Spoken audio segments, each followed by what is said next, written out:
The night was heavy with the promise of rain. Inside the dormitory of a private school hostel near the Taj Mahal, children slept, oblivious to the horror unfolding around them.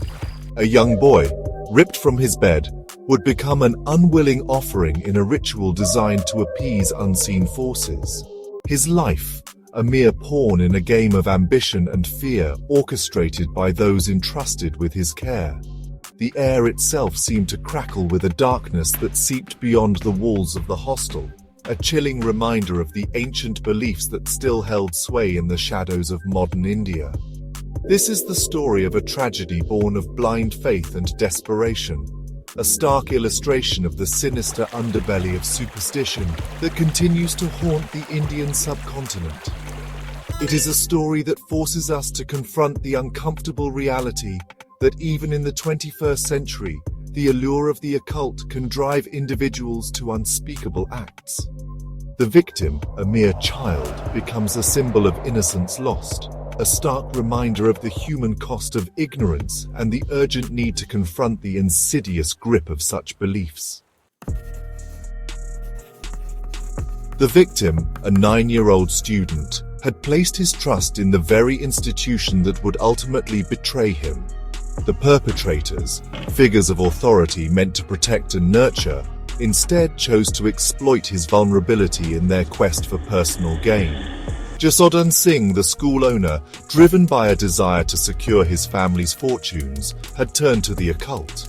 His son, Dinesh Baghel, the school director, became a willing accomplice, his ambition eclipsing his conscience.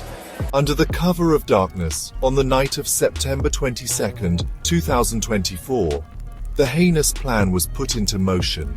Ramprakash Solanki, a teacher at the school, lured the boy from his dormitory. The original plan was to lead the boy to a specific room for the ritual. However, the child's terrified cries as he awoke disrupted their plan. Panic seized Solanki. He suffocated the child before carrying his limp body downstairs, where, under the watchful eyes of 2 other teachers, Virpal Singh and Laxman Singh, he finished the gruesome act. The boy's life was extinguished, his future stolen, in the pursuit of a prosperity promised by shadows and whispers.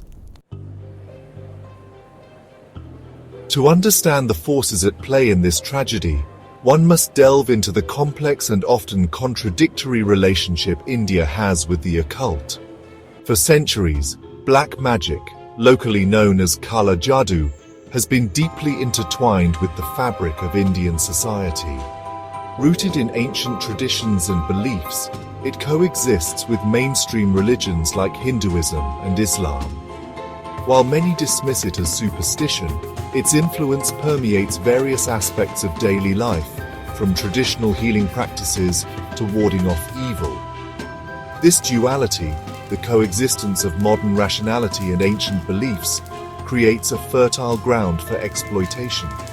For those desperate for solutions, for whom conventional avenues seem to offer no solace, the allure of black magic becomes a siren song.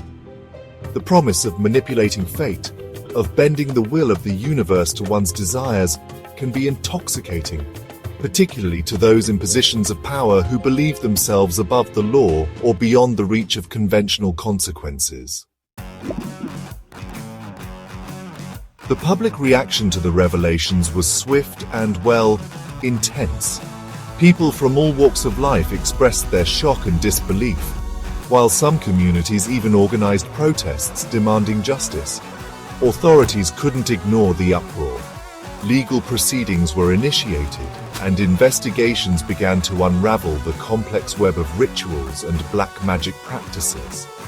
It became clear that this was just the beginning of a long, arduous journey towards justice and understanding. In the 21st century, it's hard to believe that ritual killings still occur. Yet, in some parts of India, these ancient practices persist. Often driven by superstition and a lack of education, these tragic events are a stark reminder of the dark side of tradition. So why do these beliefs endure?